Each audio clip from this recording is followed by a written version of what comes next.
Bienvenidos al noveno episodio de los 100 mejores futbolistas de la historia. Yo soy David Fernández, conmigo el doctor Ítalo Severini. Iti, ¿cómo estás?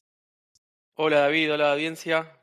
Acá muy contentos por por este capítulo. Ya estamos en la recta final del top 100, así que cada vez jugadores más icónicos estamos repasando. Sí, vamos a estar el día de hoy retrocediendo bastante en el tiempo.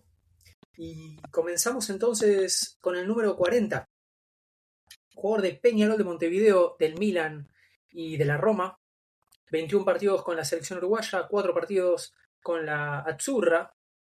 Hablamos de Juan Alberto Schiaffino, 4 ligas uruguayas, 3 Series A, un subcampeonato de Copa Europea de Campeones, una Copa Latina, un Mundial, parte del equipo ideal del Mundial del 50 y elegido segundo mejor jugador de dicho Mundial.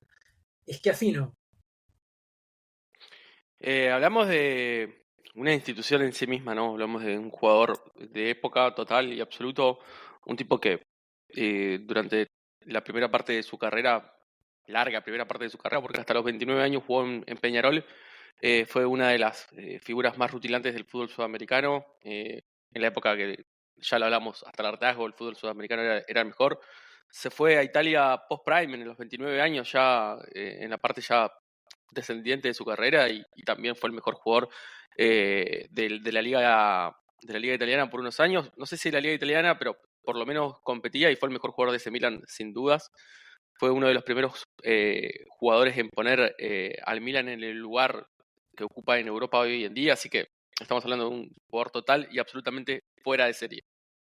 Sí, hasta la llegada de alguien de quien ya vamos a estar hablando más adelante en este mismo episodio, fue el mejor jugador de la Liga Italiana esos 3 años. Lo loco es que Peñarol lo vende diciendo, bueno, tiene 30 años, ya prácticamente 30 años, ya está. Le ofrecen 52 millones de liras, creo que son en el momento, algo por el estilo, y bueno, Peñarol dice, es el momento de hacer caja, haciendo el gran fútbol manager, vendemos el jugador grande y nos quedamos con los pibes. Y pasa a ser el creativo, no el fantasista, pero sí el jugador creativo de un Milan que realmente domina una época. Sí, sí, sí, sí. Yo creo que cuando hablamos de Schiaffino y hablamos de su carrera en clubes, eh, el paso en el Milan es uno de los grandes demostradores de lo que venimos diciendo hasta ahora con el tema de que el fútbol sudamericano era mucho mejor en esa época que el fútbol europeo, porque eh, no solamente es que lo venden porque ya iba a entrar en alguna descendente, sino que ya en Peñarol él no era la figura indiscutida con 29 años, ya había bajado de nivel. Y llega a Italia y es el mejor jugador del Milan y llega a jugar finales de Europa y todo. Ujú. Sí, y hay, a ver, vamos a centrarnos principalmente en lo que es el periplo europeo, me parece, de Schiaffino, por distintas razones. Una, porque no creo que sea demasiado necesario hablar de lo que era el Peñarol de esa época, un equipo absolutamente ganador y el mejor equipo del fútbol sudamericano, Del mundo. sí, bueno, del mundo. Y después porque, ya lo vamos a mencionar, pero cuando nos toca hablar del Mundial del 50, especialmente, falta un jugador de ese equipo en el que creo que vamos a tener que centrarnos mucho. Sí, podemos Tanto hablar de ese de. Peñarol, tanto de ese Peñarol como de esa Claro. selección. Yo creo que si vamos a enfocarnos más en esa parte, hay que hablar de que Fino metió un gol importantísimo. El gol que le Claro. mete a Barbosa en esa final es eh, el que básicamente rompe el partido, porque el gol de Guilla después, Guilla, perdón, después es el que termina dándole el título a Uruguay, pero el gol que mete eh, Schiaffino, el Roque Máspoli, que es el arquero de ese equipo uruguayo, siempre, siempre dice que, porque estaba todo el Maracaná en silencio, y dice que fue increíble el miedo que tenían de perder los brasileros después del gol de Schiaffino, que fue el que rompió el partido, porque hasta ese momento los brasileños se creían totalmente invencibles.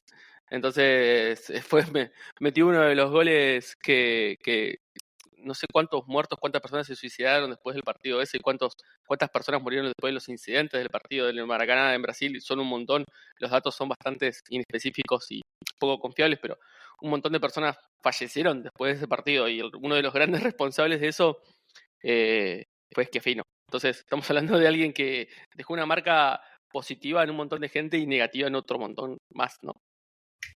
Sí. Y de vuelta, en el mejor club del mundo en esa época, en la mejor selección del mundo, y en la curva descendente de su carrera, o la que parecía que iba a ser la curva descendente de su carrera, da un salto al fútbol italiano, que va a ser una constante en varios de los episodios que vengan, incluyendo este. A partir de la década del 50 especialmente se da este renacimiento de la economía italiana post Segunda Guerra Mundial, y que a diferencia de bueno, algunos otros países del centro de Europa, en Italia termina con muchos empresarios de la industria, de distintos tipos de industria, poniendo mucho dinero en los distintos clubes. Y de esa forma el calcio termina transformándose poco a poco en, si no en la mejor liga, seguro la mejor liga de Europa, sí, y empieza a transformarse en la única competición europea de clubes a nivel nacional que sí se puede comparar con las ligas sudamericanas. Especialmente porque son los grandes precursores ya desde antes de la Segunda Guerra Mundial, lo hablamos cuando hablamos de Monti, de Orsi. Son los tipos que empiezan a llevarse a muchos de los mejores jugadores de Sudamérica. Y Schiaffino es un poco un precursor en este sentido. sí. Cuando hablamos de Schiaffino jugador, hay que hablar de un enganche clásico sudamericano, ¿no? De un tipo con una visión de juego muy desarrollada, con la capacidad de filtrar pases, con la calma para frenar la pelota bajo el pie y ganar tiempo cuando está el equipo cuando está el equipo ganando, perdón, o con la capacidad de encontrar jugadores en ataque con muchísima facilidad. Hay bastante material fílmico, por suerte, de Schiaffino de su paso por el Milan, y se pueden ver cómo le pegaba de afuera del área, cómo metía pases en profundidad, cómo gambeteaba. Estamos hablando ya de un tipo pasado los 30 años en una época en la cual castigaban muchísimo las defensas, y no todos los jugadores llegaban bien físicamente. Era un tipo que entrenaba mucho aparte.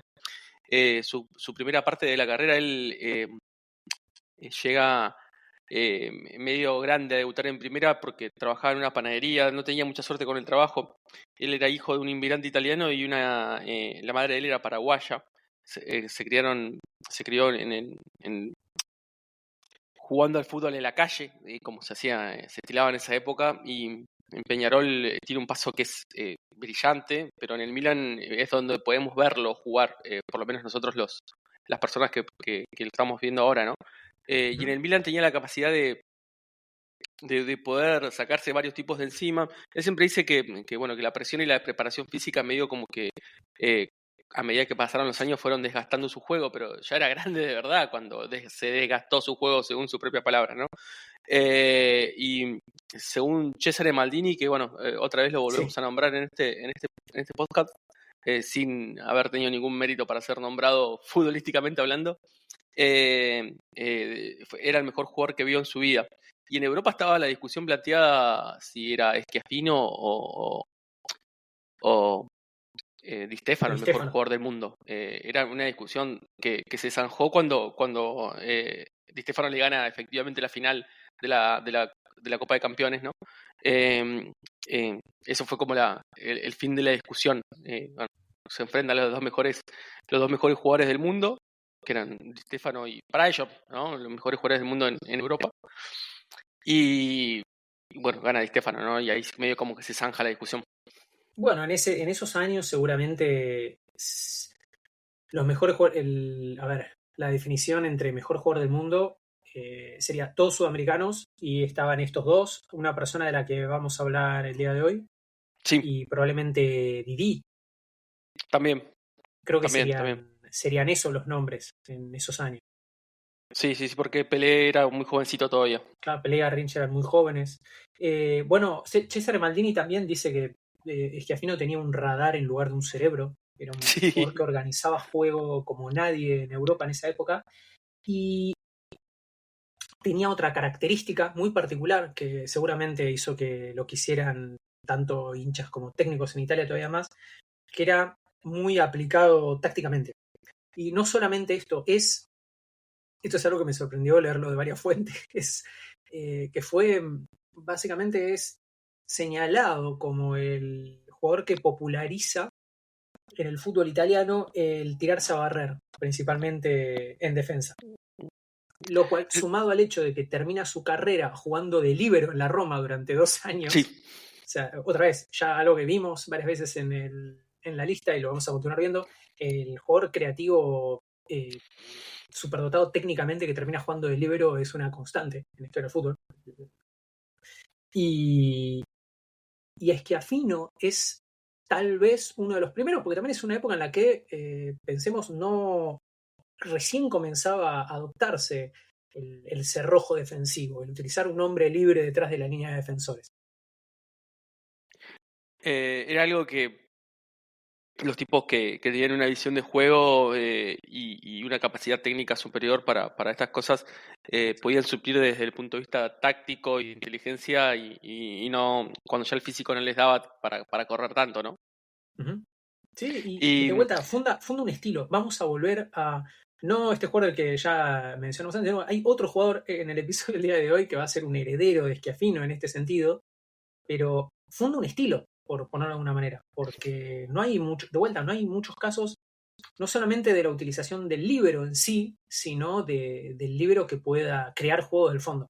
Y esos son los 2 últimos años, como bien decís vos, cuando Schiaffino ya considera que no está para aportar despliegue en el mediocampo, y termina plantándose ahí. Y pasa a ser muy tranquilamente el mejor jugador de la Roma. según las crónicas de la época, fue todo un suceso aparte en Roma. Aún llega grande y todo, y para la Roma fue como la llegada de un nuevo papa, según lo que decían las crónicas de la época. Fue, la verdad que era un personaje muy centrado, aparte, para hablar después, con una autocrítica a la hora de declarar llamativa, porque los jugadores, eh, por ejemplo, hay una declaración post-mundial del 50 que dice, eh, evidentemente Dios no quería que gane Brasil, esa selección nos metía 3 o 4 goles por partido todos los amistosos anteriores, decía Schiaffino, ¿viste? Lo cual habla de que el tipo era una persona muy autocrítica, con mucha capacidad de análisis, y que nunca se quiso dedicar al fútbol post-retiro. Y eso llama mucho la atención porque se decía que era un entrenador dentro de la cancha, todos los compañeros de él lo decían, pero nunca se quiso dedicar al fútbol después de retirarse. Tiene también otra anécdota en la que lo suspenden 5 partidos por decirle a un árbitro en Italia: ustedes los árbitros italianos son todos corruptos. Y tenía Y razón. ¿por La historia qué, lo por, comprueba. por qué lo suspendieron? O sea, Lo suspendieron por decir la verdad, claro. sí, sí, sí. Sí, la Roma lo compra por prácticamente el doble que lo había pagado el Milan a Peñarol. Y de vuelta, ya tenía, ahora tengo que hacer el cálculo, 34 o 35 Sí, años 34, sí, aproximadamente por cuando ahí pasa. sí. 34 años cuando pasa la Roma. De vuelta, un jugador que marca época y nos estamos concentrando ya en la última etapa de su carrera solamente. Y sí, es la Vamos a que hablar tenemos más de ese registros. Uruguay y vamos a hablar más de Sí, ese Peñarol. Ese Peñarol también es un equipo que marca época. sin duda, David. Sí, sí, sí. Cuando hablamos de ese Peñarol, hablamos de uno de los equipos, eh, como hablamos del Real Madrid, de Kroos y de Modric y de Casemiro, de ese Peñarol o del Milan de Van Basten y de esos jugadores. Estamos hablando de ese nivel de equipos, Sí. o de la máquina de River. Estamos hablando de ese nivel de equipos, o sea, de un equipo total y absolutamente que marca un antes y un después de la historia del fútbol. Bien, continuamos entonces, porque, repito, ya vamos a volver a esos temas. Seguimos con el puesto número 39. Jugó en el Kaiserslautern, en el Didenhofen y el Sagermund. Tiene 61 partidos con las camisetas de Alemania y Alemania Occidental. Tiene 348 goles en 364 partidos. Estamos hablando de Fritz Walter. Estamos hablando logros, de... 2 Bundesligas Sí, de perdón. Alemania Occidental y un Mundial, además de ser elegido tercer mejor jugador de ese Mundial y parte del equipo ideal de Suiza 54. Hablamos de un gigante, de un ídolo, de una persona que ayudó a crear el monstruo que es Alemania hoy en día a nivel futbolístico, ¿no? De la personalidad ganadora, de un tipo totalmente arrollador. Vos mencionás que jugó en varios clubes, pero jugó toda como su vida profesional en primera división, la jugó todo en el Kaiserslautern. Después baja a estos equipos que mencionaste después a jugar en categorías menores de forma amateur, pero toda su carrera profesional le hizo en Kaiserslautern. 22 años jugó en el Kaiserslautern, un equipo menor de la liga alemana, que lo sacó campeón 2 veces con equipos súper, o sea, jugaba en el Bayern Múnich, ya era una potencia y el tipo era, jugaba solo contra todos, ¿viste el meme? Bueno, yo contra todos, era literalmente Fritz Walter. Y en Alemania fue una de las personas que en el Mundial 54 hay muy buen material fílmico para ver en internet. El canal de la FIFA tiene muy buenas imágenes del Mundial 54 y Walter era increíble.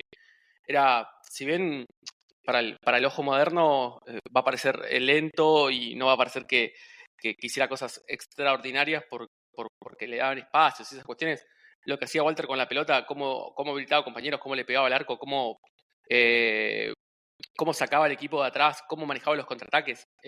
La velocidad que tenía para esa época era totalmente determinante y lo hacía de forma sostenida durante todo el partido y durante todos los partidos. Era un tipo hiper mega regular. Sí, un director de juego, pero al mismo tiempo con muchísima llegada al gol. Y quiero volver un poco más a lo primero que mencionaste de él, que es prácticamente es el autor del mito de Alemania como potencia futbolística. Sí, Se va a ver Alemania no solamente como potencia futbolística, sino como la trituradora de equipos de época. Como va a sí, pasar luego en el 74, digamos, el mito fundacional de Mannschaft es justamente la final del 54 cuando vencen al equipo de los húngaros, de Puskás, de Hidguti, de Coxis. sí, Y Grosic, Sibor, o sea, hay jugadores de esta lista, hay un montón, básicamente. Sí, sí, sí, por eso es justamente es un equipo de época que era ampliamente superior a Alemania y Alemania hace la diferencia cuando las papas queman, que es algo que va a ser una constante a lo largo de la historia del fútbol, de ahí en adelante. Y el gran facilitador de esto es el partido justamente de Fritz Walter, un tipo que cuando sí. empieza perdiendo Alemania, el que pone el orden y vuelve a reordenar la ofensiva teutona es él. Y David, hay que mencionar, ¿no? Que tenía 34 años cuando hace esto. Ya no era un pibe, ya no era una persona, su prime, podemos decirlo, pasó gran parte de sus mejores años durante la guerra Sí, de Walter. Porque hay que aclararlo eso, porque el tipo llega no puede jugar al Mundial del 50 por los quilombos que armó Adolfito, y en el Mundial del 54 ya lo agarra grande a Walter. O sea, se pierde gran parte, porque se menciona, ¿no? De la calidad de Walter, de sus cualidades como motivador, como jugador líder y además de su excelente forma de jugar a la pelota. Pero nos perdemos parte del prime de Walter, del pick futbolístico de Walter, por la Alemania de la posguerra, porque en la liga alemana, que después del 46 creo que se vuelve a jugar, Walter era la figura indiscutida, y del 46 al 54 pasan 8 años que él no puede jugar ningún mundial, y nos perdemos a uno de los mejores jugadores de la historia del fútbol en los mundiales. Yo le echo la culpa al nazismo también de eso, ¿no? sí, bueno, durante la Segunda Guerra Mundial igualmente juega varios partidos por la selección alemana y distintos combinados alemanes, jugando en la Francia ocupada, también en Italia. La mayoría partidos intrascendentes, jugados contra equipos de ni siquiera de segunda línea armados, onda rejuntes de jugadores Claro. de los ocupados. Pero igualmente esto le va a servir porque sobre el final de la Segunda Guerra Él, perdón, en el año 41 juegan contra un equipo de húngaros en el que golea Alemania. Y sobre el final de la guerra, cuando él es capturado, él era paracaidista, y es capturado por las tropas soviéticas en un campo de concentración, un guardia húngaro, lo reconoce y se le acerca y le dice: pará, yo te conozco. Le dice: tres contra Hungría, ¿no? Y lo ayudan a tener un trato preferencial y poder zafar de este campo de concentración donde obviamente, bueno, por razones evidentes, a los soldados alemanes no se los trataba de la mejor manera. Sí, no se tenía mucha consideración, ¿no? No, con razón, pero bueno. También por eso le tenía miedo a los aviones, por haber sido soldado, por haber sido paracaidista durante la Segunda Guerra, durante todo el resto de su carrera. Sí, generación de cristal. Hay otra anécdota, vos mencionaste cómo juega toda su carrera en el Kaiserslautern. El Enio Herrera, dirigiendo el Atlético de Madrid, ofrece 225.000 marcos alemanes para comprarlo, que el jugador, que el club acepta, pero básicamente Walter lo conversa con su esposa italiana y terminan diciendo: no, mira, esta es mi casa, yo me quedo acá. Y bueno, ese es el material con el que se construyen los mitos. Finales como el del 54, hitos como este y... Sí, en la semifinal del Mundial 54, el partido de Walter también es increíble. La leyenda de esa semifinal es histórica porque Walter mete los 2 goles. Y era realmente complicado ese Mundial para Alemania. No era una época fácil. Porque obviamente venían de la posguerra y todo, y fue más que meritorio, porque bueno, Alemania se estaba quedando fuera del Mundial y le ganan a Turquía un partido que eh, los alemanes, si hubiera estado la regla de la diferencia de gol, quedaban afuera, porque se habían comido 8 con Hungría, 8 con Hungría en el primer partido, habían perdido 8-3. Y Alemania solamente pasa porque le gana a Turquía el duelo directo. Y, el, eh, y después hay un desempate, porque terminan empatados en puntos, ¿viste? Terminan empatados en puntos Alemania y Turquía, y Alemania le gana 7-2 a Turquía en el desempate con Walter totalmente desquiciado, ganándoles a todos. Y hay un partido, el partido este mítico de semifinales que te contaba recién, que fue contra Uruguay. Uruguay campeón del mundo perdón, contra Austria, perdón. La semifinal contra Austria tenía un equipazo en ese momento, y Alemania gana 6-1 con 2 goles de Walter y 2 asistencias, con 4 goles de Walter y 2 asistencias de Walter, en una semifinal de Mundial, con 58.000 personas en la cancha, y era Austria, o sea, Austria y Hungría hasta hace poquito eran el mismo equipo, y Austria era muy buen equipo en ese momento, y le ganan 6-1 con 4 goles de Walter en una semifinal y 2 asistencias, que es una de las actuaciones más grandes en la historia del Mundial de Fútbol, ¿no? Bien, avanzamos entonces. Dale. Puesto número 38, jugó en el Mónaco, en la Juventus, en el Arsenal, en el Barcelona y en el New York Red Bulls. Tiene 123 partidos y 51 goles con la camiseta de Francia, 366 goles a lo largo de su carrera, solamente en clubes. Thierry Henry, ganador de una liga francesa, 2 Premier League, 2 ligas españolas, una UEFA Champions League, así como un subcampeonato de Champions del que ya vamos a hablar. Con la selección, ganador de una Copa del Mundo, una Euro y una Copa Confederaciones. Titi Henry. Una de las partes favoritas de este podcast que hacemos con David es poder repasar videos de jugadores, y creo que pocos videos disfruté tanto como el de Thierry Henry. Una capacidad de hacer estéticas cosas totalmente fuera de serie, ¿no? Un segundo delantero, nunca jugó de 9 Henry, o si lo jugó fue en la selección de Francia, más que nada por personal que tenía la selección de Francia, ¿no? Pero Henry siempre jugando atrás de un 9 de área, o en el Barcelona de extremo izquierdo, con esa particular forma de llevar la pelota tan desgarbado, tan alto, con la pelota tan cerca del pie, con esa capacidad de pasar jugadores con suma facilidad y de hacer pases de forma tan estética, a propósito, o sea, buscando ser estético por un fin mismo, y un ganador aparte, porque si hablar de Henry es hablar de triunfos tanto en la selección como en el Arsenal, como en el Barcelona, un jugador absolutamente determinante y que marcó un antes y un después de la historia de la Premier League en el sentido estético, ¿no? Porque si bien Cantona fue clave, un salto totalmente cuantitativo a la hora de analizar la Premier es el efecto que tuvo Henry y ese Arsenal a nivel histórico, ¿no? Sí, los invencibles del Arsenal son uno de esos equipos que más allá de lo que haya ganado, que puede parecer poco a día de hoy, eh, entra dentro de esta categoría de planteles, de equipos que marcan época y son un antes y un después en la historia del fútbol. Nunca un club inglés había jugado de la forma en la que juega ese Arsenal. Ya hablábamos de otros jugadores de ese equipo, como Vieira, pero todo empezaba y todo terminaba en Thierry Henry.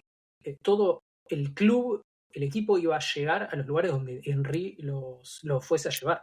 El resto era un excelente equipo. El gran diferenciador, el Foriclase, era Henry.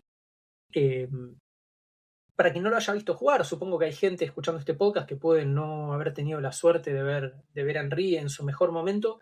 Estamos hablando de un jugador con un físico superlativo, una velocidad en carrera impresionante, muchísimo fuerte, aunque más era un tema de equilibrio y balance, supongo que de fuerza, pero el que le era muy difícil quitarle la pelota. Excelente definidor, con un control de la pelota espectacular y que combinaba todo de tal manera que yo cuando pensaba en un momento que la comparación más cercana a Henry, como para tratar de definirlo como jugador, es como un Ronaldo con el 80% del talento y con 10 kilos menos. Es buena, es buena. Y las rodillas sanas. Y las rodillas sanas, claro, es un jugador absolutamente espectacular, que incluso habiendo jugado en un equipo en el que marcó época, uno a veces se queda pensando qué hubiera pasado si hubiese jugado en un grande de verdad a nivel europeo. Porque y no es una meada al Arsenal, un poco sí es una meada al Arsenal, pero en esa época, al igual que hoy, no era lo mismo jugar al Arsenal que jugar en un Real Madrid, un Barcelona, o en ese momento, no sé, una Juventus, aunque él estuvo ahí.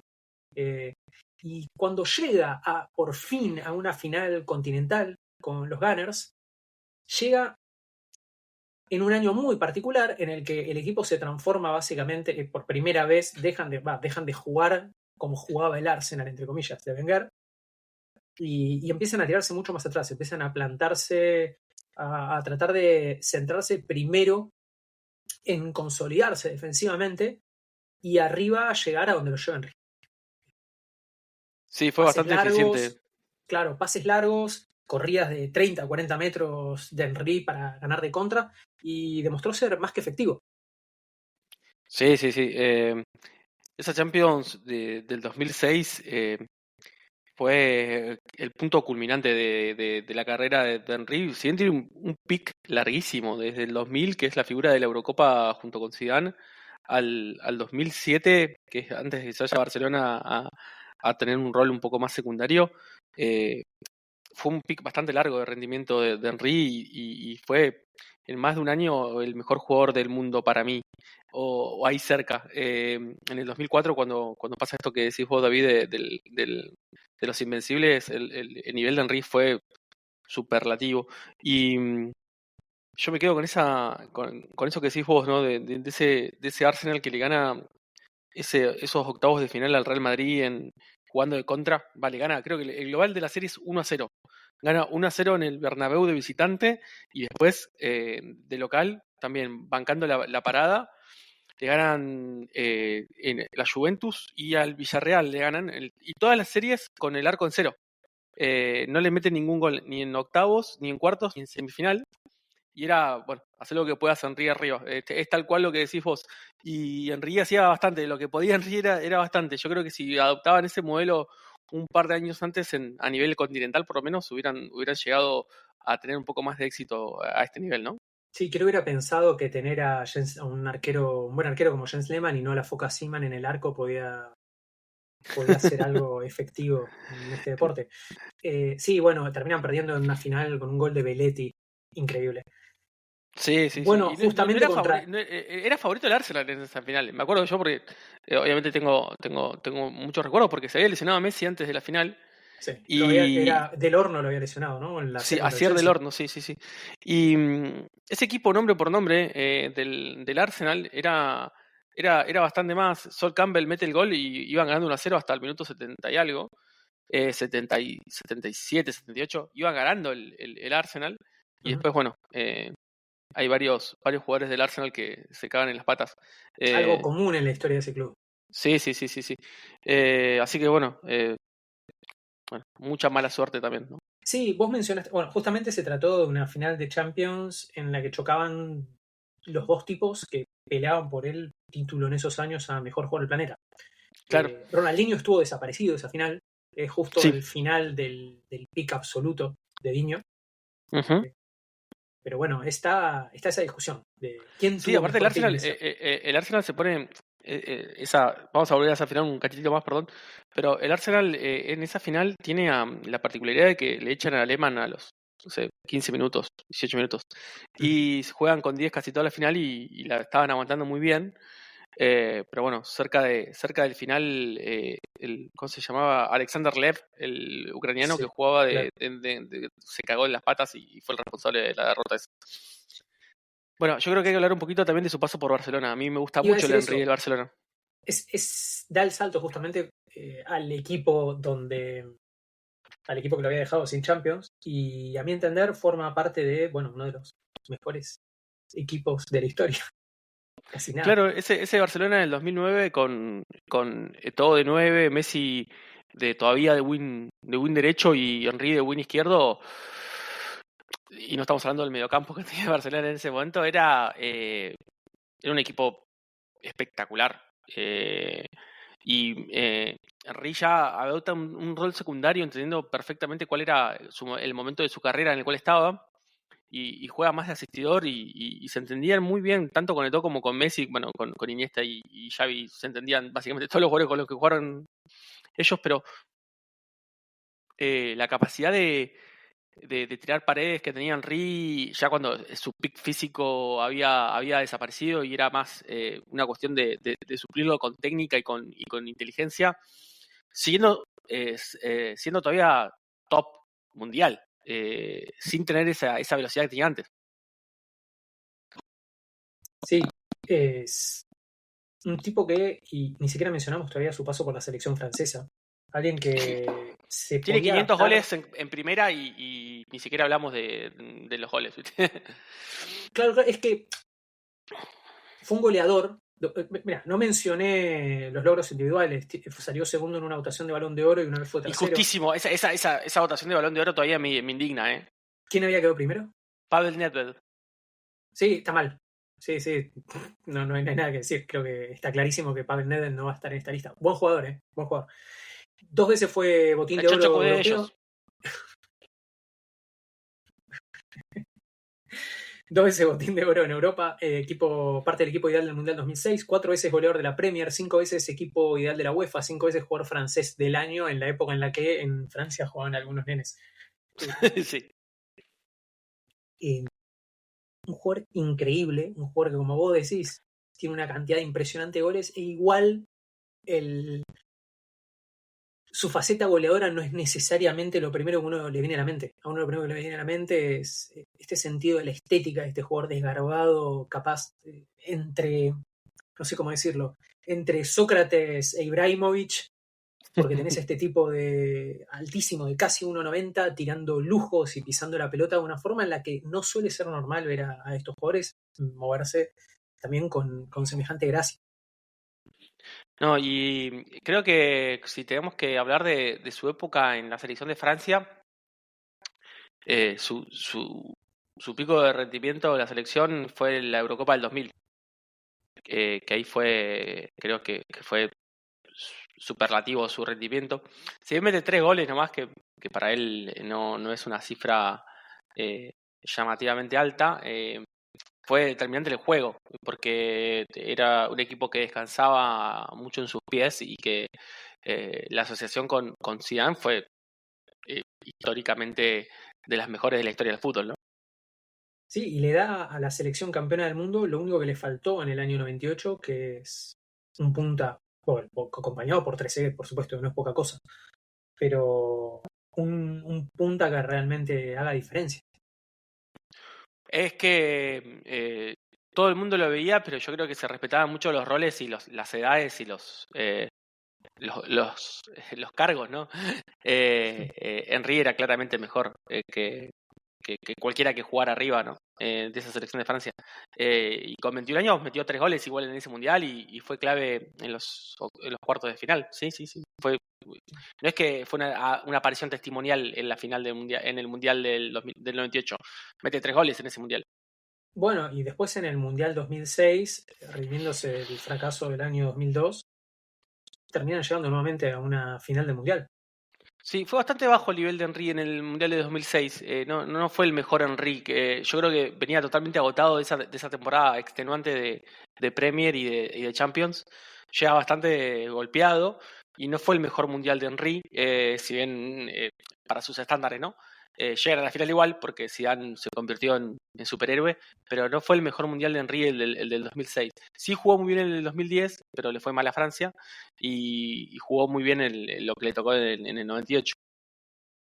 Hay un detalle, algo que me faltaba, que tiene que ver con esto de haberlo visto jugar, es tal vez, sé que suena estúpido, pero hasta a la hora de definir penales el estético. Sí, sí, sí. Es uno de los mejores pateadores de penales que vi. No con potencia necesariamente, pero siempre bien esquinados y con muchísima firmeza. Pegándole siempre a la parte de afuera de la red. Sí, espectacular. Espectacular Bueno, y pateador de eso penales. es uno de los mejores definidores con cara interna del pie, ¿no? Que Sí, vi yo. Es la capacidad de. Bueno, eso también estaba dado a que no jugaba de 9, sino que jugaba de extremo izquierdo o de segundo delantero.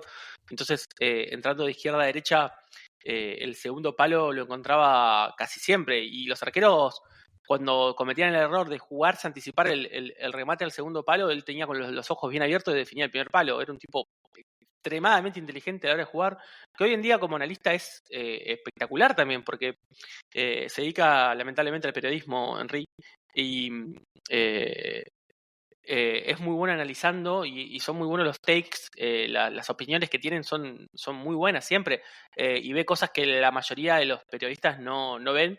Sería muy lindo verlo dirigir o entrenar gente porque es un tipo que aporta muchísimo concepto a la hora de analizar el fútbol, ¿no? bien, avanzamos al puesto 37. Dale, sí, Uf, quería llegar acá. qué nombrecito. Jugó en el Atalanta y en la Juventus. 78 partidos con la camiseta de Italia. Hablamos de Gaetano Sirea, ganador de, por favor, 7 Scudettos, una Copa Europea de Campeones, un Intercontinental y un Mundial. Nada más y nada menos. Gaetano Sirea. Un hombre extraordinario, un ejemplo de estilo, de clase, adentro, fuera de la cancha, un líder, un jugador absolutamente capaz de jugar en cualquier posición de la cancha. Jugaba de central porque quería y porque seguramente era lo más útil para el equipo, pero podría haber jugado de 9. Si vos ves los mejores goles de Serie A, define mejor que muchos delanteros que hemos visto a nivel, o sea, en la selección italiana de los últimos años, hubiera sido el 9 titular de Serie A, no tengo dudas. Eh, un ejemplo de tiempismo, de salida jugando. Tener a Serie A atrás era tener un enganche jugando de central o de líbero. Creo que hablamos de uno de los 3, 4 mejores defensores de todos los tiempos. Y cualquier posición de ahora en más, creo que es materia opinable porque sería, si estaba 10, 15, 20 puestos más arriba, creo que podría estar bien, pero bueno, son demasiados jugadores muy buenos a lo largo de la historia y alguno tiene que quedar un poco más bajo, pero Siria es injustamente bastante subestimado a la hora de analizar los mejores jugadores de la historia. Sí, podría ser tranquilamente el segundo mejor defensor de la historia. Sí, sí, sí, sí, sí. Y cuando vos repasás los títulos de Sirea, creo que uno de los que viene más adelante en esta lista es el principal responsable de que la Juventus sea el club que es hoy, pero Sirea es el que lo consolidó como uno de los grandes clubes de la historia. Sí. Siria, como Schiaffino, como Summer, como Matthaus, arranca jugando de volante en su carrera, pero termina espléndido porque es el tipo que lleva, en Italia al menos, el puesto de líbero a su nivel más alto. Es el gran líbero italiano, y me permito decir esto básicamente porque Baresi iba a jugar en línea de 4 Claro, sí, tirando sí. la chique. Así que puedo decir que, que Sirea, que básicamente jugaba full time de esto, es el gran líbero italiano. Un fuera de serie, un jugador espectacular con la pelota en los pies, un defensor extraordinario, del mismo corte que Baresi, en el sentido de que no era el matón italiano que uno se imagina jugando en la No, saga y aprovechando el físico, sino que un tiempista, un tipo que no necesitaba hacer uso excesivo de las artes oscuras que suelen abundar en el calcio. no, y aparte siendo el que no lo vio jugar nunca a Siria se lo ubicaba fácilmente dentro de la cancha porque tenía un casco en vez de pelo, Siria. Tenía una cabellera, la que nosotros nos podemos imaginar cuando hablamos de un capo de la mafia. Era un pelo impecable y creo que salía de los partidos sin despeinarse.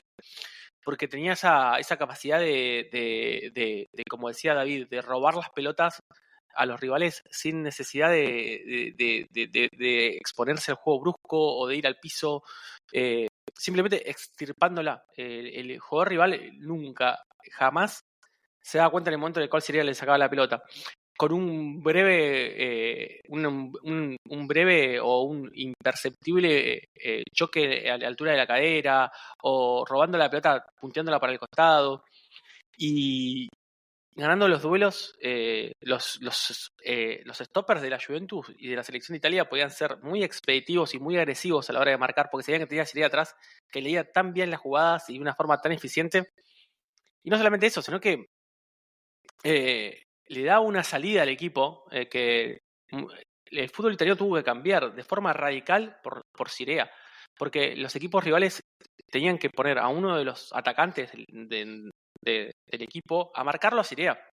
O sea, imaginémonos hoy en día que tengan que todos los equipos presionan al rival, pero a Siria no tenían que presionarlo, tenían que ir a marcar, porque era el jugador, el dueño de ese equipo, ¿no? Sí, y dice mucho que un técnico como Trapattoni haya tenido como uno de, bueno, de sus grandes ideas, por ponerlo de alguna forma, el darle esta libertad a Sirea de armar juegos de atrás y de lanzarse al ataque cada vez que él lo sintiera necesario. Eh, Confiando en la inteligencia táctica y en la capacidad técnica que aportaba. De vuelta, Trapattoni no va a hacer esto con muchos jugadores más adelante en su carrera, spoilers. No, para nada, todo lo contrario. Y de esta manera van a dominar el fútbol italiano y va a ganar, y Sirea personalmente va a ganar absolutamente todo. Porque de vuelta es el precursor de Baresi en la zona mixta de Trapattoni aquí, y es el tipo a partir del cual vamos a estar midiendo a todos estos los jugadores de este corte de ahí en adelante, Baresi, Cannavaro, quien sea. Sí, si viene de esa Juventus, él tiene un caso para ser el mejor jugador de esa Juventus, que quizás hay nombres en esta lista que los nombramos y que vamos a volver a nombrar, y jugadores de una calidad extraordinaria, porque medio como que cuando hablamos en su momento de Marco Tardelli, que era jugador de esa Juventus, o que vamos a hablar lamentablemente de Platini en algún momento de esta lista, el que le daba sentido a ese equipo, el que le daba la forma a ese equipo, era Sirea, porque el que generaba ventajas en diferentes zonas del campo, el que generaba triángulos, porque para el que no lo vio jugar o el que no sabe de quién estamos hablando en ese momento, era un tipo que salía tirando paredes desde el fondo, en Italia, contra Patoni de técnico. Y le ganó al Liverpool una final de Copa de Campeones, que era algo impropio en esa época. El Liverpool era el equipo que dominaba tácticamente a los rivales en esa época de Europa. Y después le ganó al mejor argentino juniors de toda la historia en una final épica y recordada como una de las mejores intercontinentales de la historia, ¿no? Sí, le ganan un argentino junior extraordinario, un Liverpool dominante, y ganan durante el Mundial, no solamente la final a Alemania, Uf, sí, o hay la que hablar de Alemania eso. que luego va a Ese mundial hay dominar que el fútbol. hablarlo porque creo que Bueno, después ahí no nos está. queda ninguno más de ese equipo de No Italia. nos queda nadie más, justamente. En el Mundial 82, Italia le gana la final al equipo que va a marcar los siguientes 15 años de historia del fútbol europeo, que es Alemania. Sí. Y en semifinales, si no me equivoco, van a dejar afuera a un equipo que tiene muchos jugadores que ya incluimos en esta lista y alguno que todavía falta nombrar. Eh, y sería, bueno, es uno de los grandes culpables de esa derrota de Brasil en el 82. La tragedia de Sarrá es algo que quedó para la historia del fútbol, ¿no? Ese equipo de época totalmente de Brasil contra esta Italia. Era una Italia aparte que si bien tenía grandes nombres, en esta lista repasamos algunos y probablemente eh, nos quedemos cortos a la hora de analizarlos porque son 100 nomás y en esta lista y probablemente después podamos llegar un poquito más, pero era una Italia que pasa de pedo la primera fase, esa Italia, porque Polonia era el gran equipo de ese grupo. Italia empata los 3 partidos de la primera fase, con Perú, con Camerún y con Polonia. No es que era un equipo arrollador esa Italia. Y después no les toca compartir el grupo porque tiene una forma de participación que no es la de ahora en los mundiales, sino que hay otro grupo más después, que era Argentina, Brasil, Italia. Era el grupo de la muerte. O sea, era en los otros grupos, para que se hagan una idea ustedes, era Polonia, la Unión Soviética y Bélgica, por poner un equipo que eran grandes equipos igual. Pero en ese grupo quedó Argentina, Italia y Brasil. Y pasaba Lejos, solamente uno de ese claro, grupo. lejos el peor plantel, el italiano. Lejos. Sí. O sea, Argentina tenía el equipo que era una mezcla entre el 86 y el 78. Eran los grandes jugadores del 78 que todavía estaban vigentes, no estaban post-prime, porque estaba Filiol, estaba Kempes, y aparte sumaba los del 82, del 86, porque llegaba Maradona, llegaba Ramón Díaz, era Valdano. Valdano, no era... Ramón Díaz. ¿Está Ramón Díaz en el 82? sí, Bueno, estoy bueno, casi pero seguro. está. Sí, es la mezcla de las dos generaciones. Bueno, estaba Pasarela, era un equipazo el de Argentina. Italia le gana 2-1 a Argentina. Brasil le pega un baile espantoso a Argentina, le gana 3-1 Brasil-Argentina, pero podría haber sido. Es más, el gol contra Brasil lo mete Ramón, David. Es verdad. Y Ya vamos a después. hablar de ese partido cuando lleguemos a otro jugador más adelante de Argentina y Sí. Brasil, pero sí. Y después Italia le gana 3-2 a Brasil. Esa tragedia griega de ese partido. Meten goles Falcao y Sócrates, que ya estuvieron en esta lista, y Italia mete los 3 goles un tipo que no está en esta lista, que era Paolo Rossi, que fue el goleador de ese mundial. ¿No mete un gol Tonío Cerezo? Estoy hablando de memoria, pero... No. Son Sócrates y Falcao los que meten los goles. El partido estaba empatado y lo gana Paolo Rossi al final. Y es Italia, después juega la semifinal contra Polonia, que Polonia habían empatado en la fase de grupos. Y ese partido, esa semifinal de Polonia-Italia, lo que juega Sirea marcando a Boniek. Boniek era el mejor jugador de Polonia y uno de los mejores jugadores de ese mundial. Lo que jugó ese día Sirea lo anuló de una forma como pegamento y fue increíble lo de Sirea ahí y en la final también, ¿no? Contra Alemania fue realmente épico. Fue uno de los partidos más increíbles. Italia aparte erra un penal, porque erra un penal Antonio Cabrini, y bueno, y fue la coronación de una carrera larga de uno de los jugadores que duele dejar fuera de esta lista, que fue Dino Soft, ¿no?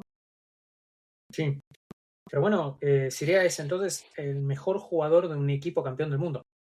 Sí, sin dudas, sin dudas. No es, Sí. Eso solamente con eso ya sería parte de esta lista. Pero nada, sumémosle de vuelta 7 ligas italianas, cuando la liga italiana es la mejor del mundo, o por lo menos la mejor de Europa. Sí. Y bueno, éxitos en todos lados y el marcar una época y definir un puesto. Es la evolución, el siguiente salto evolutivo del puesto después de Beckenbauer, porque tiene muchas de las bondades de Beckenbauer, pero sumado tal vez una vocación defensiva aún mayor. Recuerdo que Beckenbauer mezcló mucho más las posiciones de mediocampista y defensor. Sí.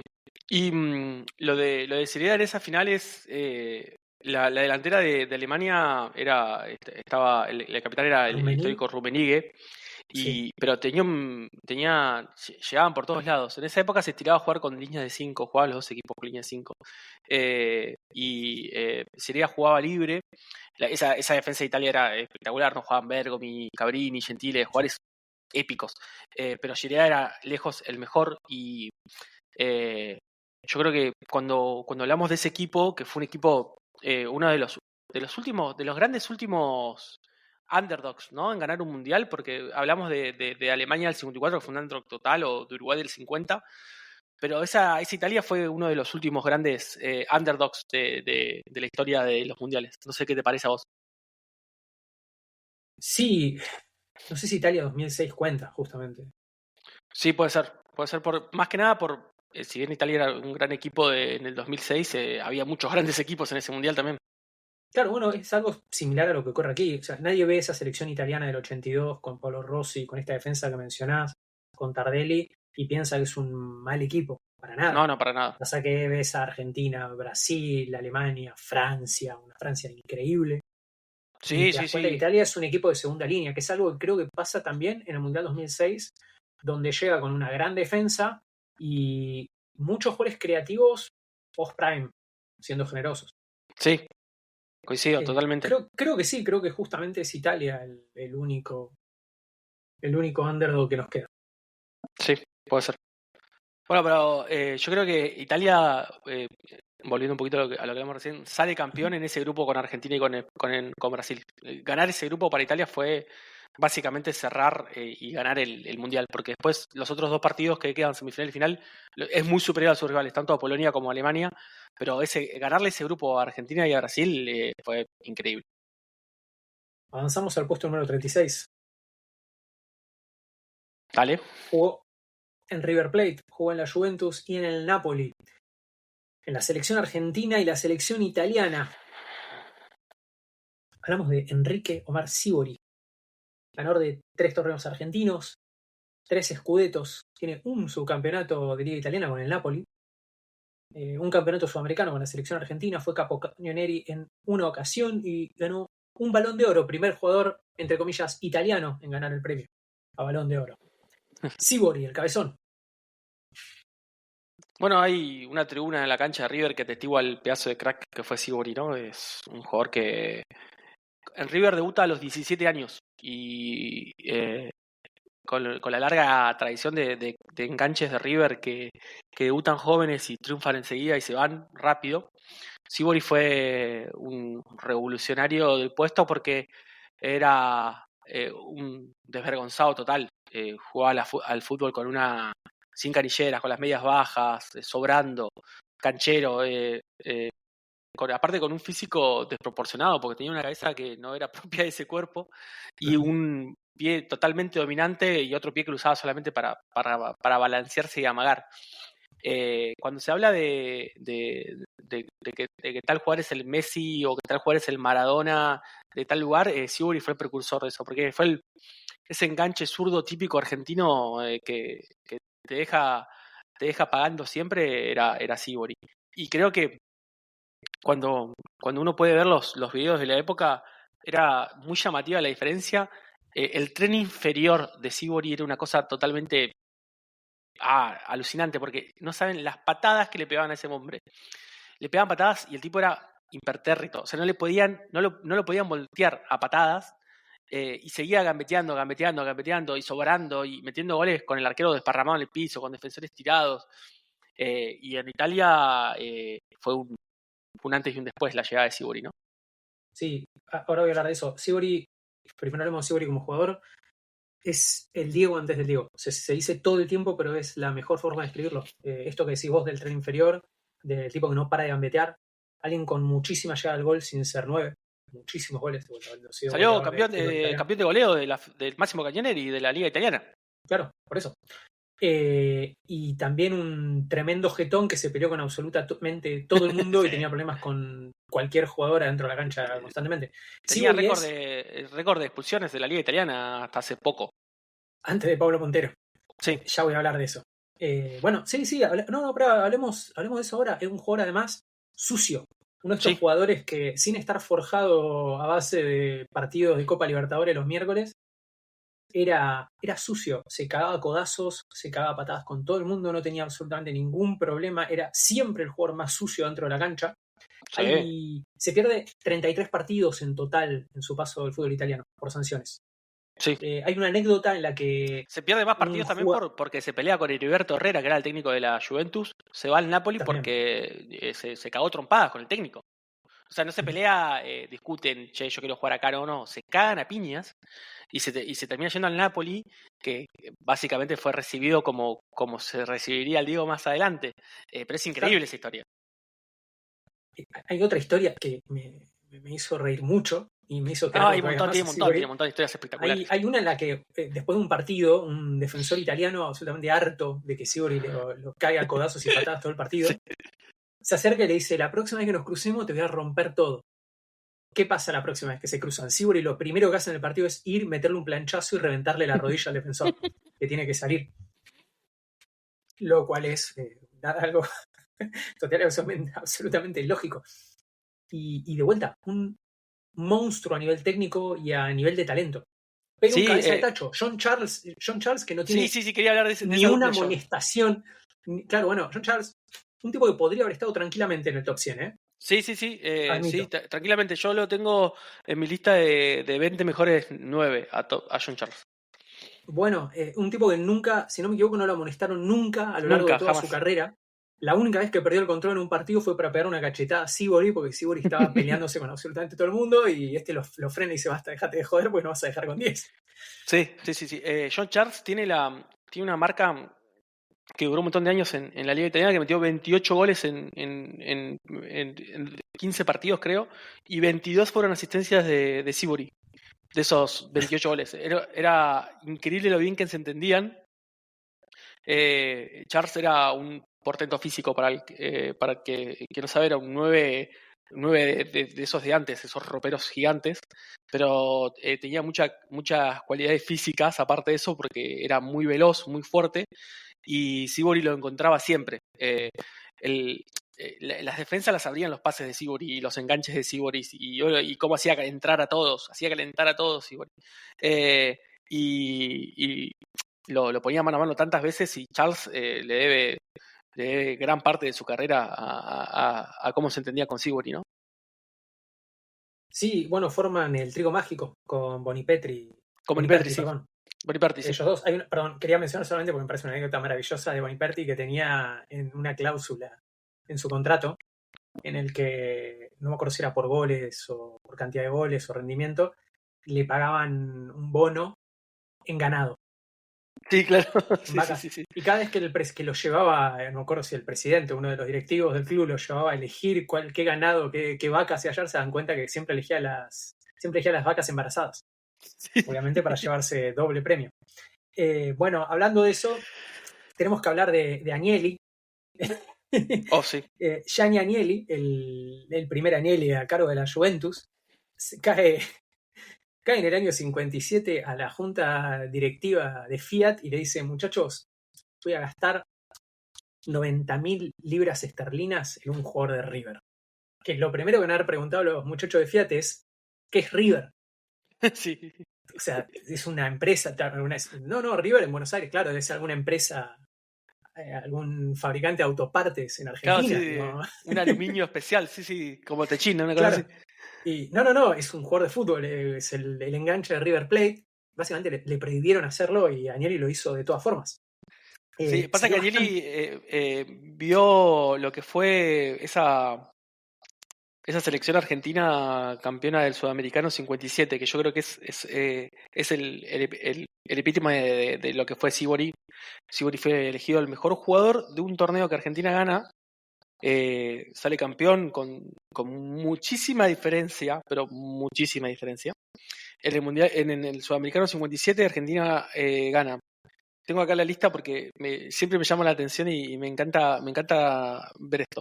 El goleador de ese torneo fue Humberto Maschio y el segundo goleador fue Antonio Angelillo.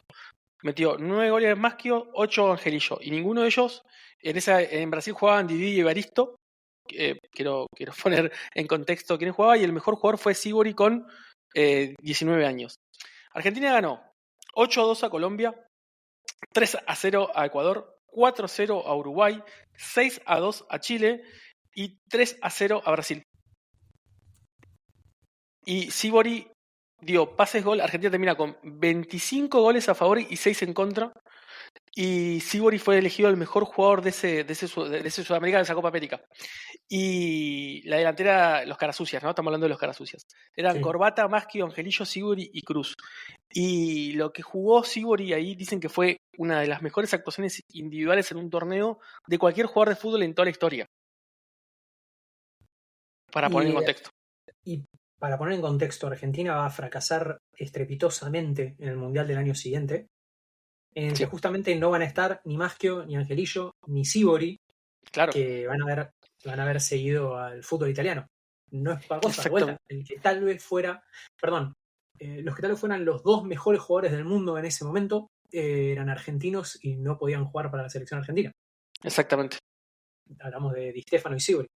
Sí. Estoy totalmente de acuerdo. Pero bueno, ese sudamericano, todavía al día de hoy seguimos hablando de ese sudamericano. Y bueno, la historia es que Diego Di Leo, que era fue un árbitro italiano, porque en ese momento las Copas América venían los árbitros de Europa. Diego Di Leo era un árbitro italiano que era amigo de este hombre, Danieli, y él fue el que le dijo: lo tenés que comprar. Lo tenés que comprar o te vas a arrepentir, le dijo Agnelli Di Leo, y ahí fue cuando lo vinieron a ver a la cancha de River y todo. Sí, recordemos que la Juve, más allá de que tenía algunos títulos, no era la Juventus todavía. No.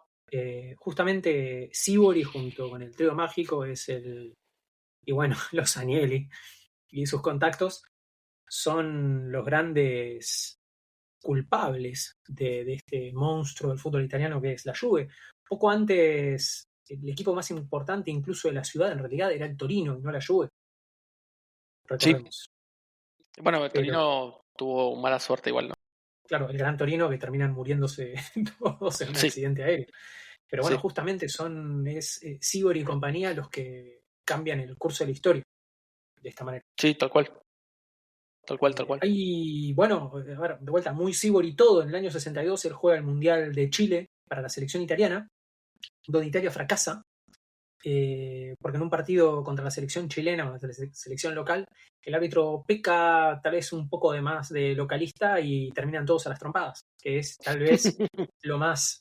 Solamente podía terminar de dos formas con Sívori. Una era esa, la otra era siendo campeón del mundo y goleador. Sí. Los años en Napoli de Sívori es una leyenda en Napoli también. Y creo que terminó... Era esa época de la Liga Italiana, era Inter, Milan y Juve, Inter, Milan y Juve, Inter, Milan y Juve, en cualquier orden de esos tres, ¿no?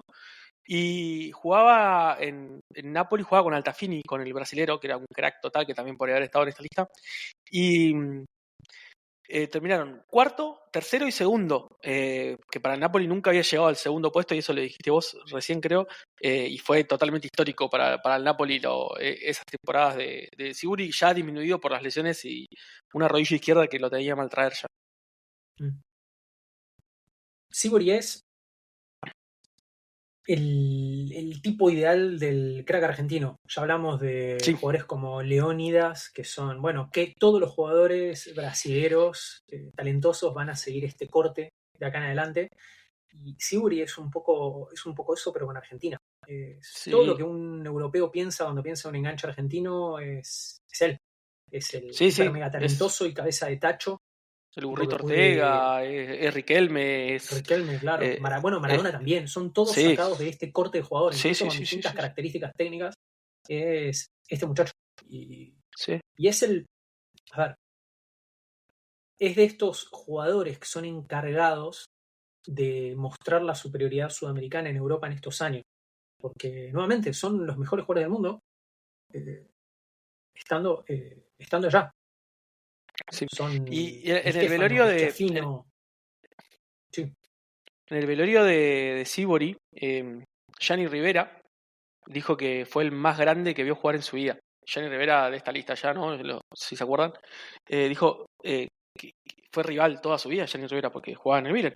Dijo, el mejor rival que tuve en mi vida, veía todas las cosas antes de que pasen. Decía Gianni Rivera que él, viéndolo jugar, porque estaban en puntas opuestas de la cancha, decía, el agujero de la defensa que no se veía mirándolo desde adentro de la cancha, Sibori lo encontraba siempre.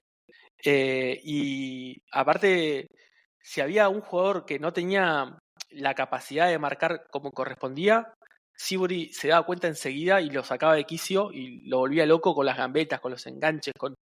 Dice que el cerebro de Sibori no entraba en esa cabeza gigante. Me encanta mucho esa frase. Es una máquina de tirar caños, Sibori también. Sí. Aprovechando esto. Es uno atrás de otro. Y Hay un montón aprovechando de eso, la definiciones pisada. Sí. en YouTube, hay un montón de definiciones en las cuales, bueno, mete goles pisándola, que es una sobrada total y absoluta típica de Sibori, y hay un montón de definiciones de caño a defensores y arqueros, dando a entender que pudiendo definir a un palo, prefería humillar al rival. Y eso creo que lo define bastante bien a Sibori, ¿no? Sí, es el jugador más de potrero que triunfó en Europa, podría decir.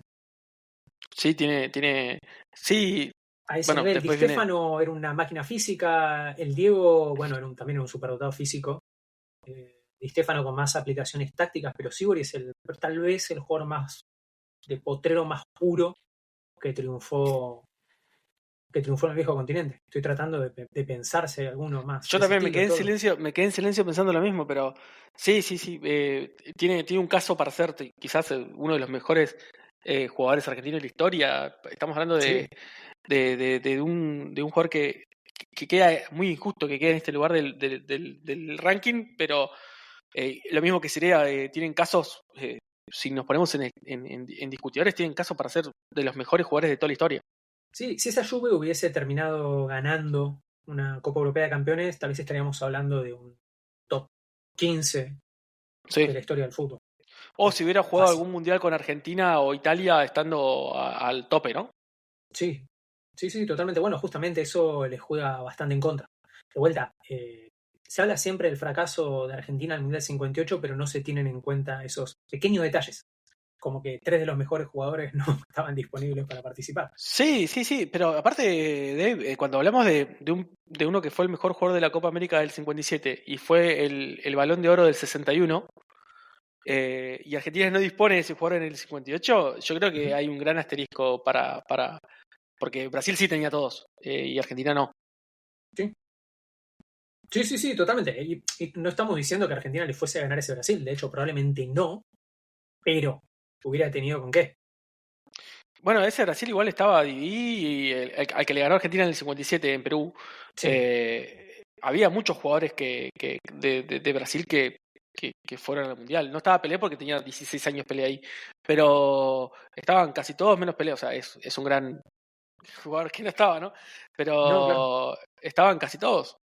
No, bueno, y como mencionaba, ya vamos a hablar de él más adelante, pero bueno, justamente le gana al Brasil del otro tipo que está en la lista chica de mejores jugadores de esa década, o Sí, por lo menos de ese lustro, sí. que es Didi. Didi. Y Creativo. Evaristo también. Evaristo queda fuera de esta lista por nada, ¿eh? Sí. Es uno de los mejores jugadores de la historia de Brasil también. Ujú. Fue uno de los mejores jugadores del Barcelona ese que hablamos hace poquito y jugó en el Real Madrid también. Y Ujú. ídolo total de Flamengo. Bueno, sí, y de vuelta, faltando también Di Stéfano en esa selección, Sí, en todas esas selecciones. Bien, concluimos entonces este episodio. sí, Muchas. quedan ¿Sí? cosas para hablar de jugadores de todos. Ya siempre nos vamos a acordar al día siguiente o al rato siguiente de la grabación del podcast de hablar de cosas de Sibor y de Sirea, porque son jugadores tan determinantes y que marcaron una huella tan grande en la historia del fútbol que cuesta mucho poder recabar toda su carrera en 15, 10 minutos de podcast, ¿no? Sí, ya no estamos hablando. Comenzamos el podcast hablando de aquellos jugadores que marcaron, sin los cuales no podemos contar la historia del fútbol, ¿verdad? Pero ahora ya estamos en el tier de los ídolos más grandes de los clubes más grandes del mundo. Los tipos Sí, más ganadores, tipos indiscutibles. De vuelta, que pasa a ser muy subjetivo, ya lo mencionamos. Sibori podría estar 10 puestos más arriba, igual que Sirea, sin sí. ningún problema. Y no sería una locura hacerlo. Nosotros los tenemos medios así y explicamos el porqué. En este caso con Sibori simplemente es el pequeño detalle de la falta de logros a nivel internacional, tanto en clubes como en selecciones. Pero el hecho de que la Juve sea la Juve solamente por él y el hecho de que una tribuna del Monumental tenga su nombre cuando se fue del club a los 20, 21 años, Sí, vente. a los 20 años, bueno, básicamente porque, si no me equivoco, una parte del Monumental se construyó con el dinero, con esos En la tribuna, 91.000 sí, sí, libras sí. esterlinas. Era una herradura la cancha de River hasta que lo pudieron vender a Sibori. Muy bien. Bueno, vamos a tratar de no continuar con el tema de canchas incompletas, Ítalo. Entonces, muchas gracias, doctor. Gracias a quien sea que haya llegado a este punto escuchándonos y nos vemos en el próximo episodio de los 100 mejores futbolistas de la historia.